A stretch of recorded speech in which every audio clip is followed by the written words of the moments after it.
Gray Drake from Rotten Tomatoes.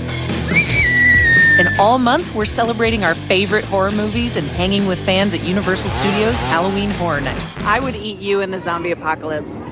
This week, we're checking out the Texas Chainsaw Massacre.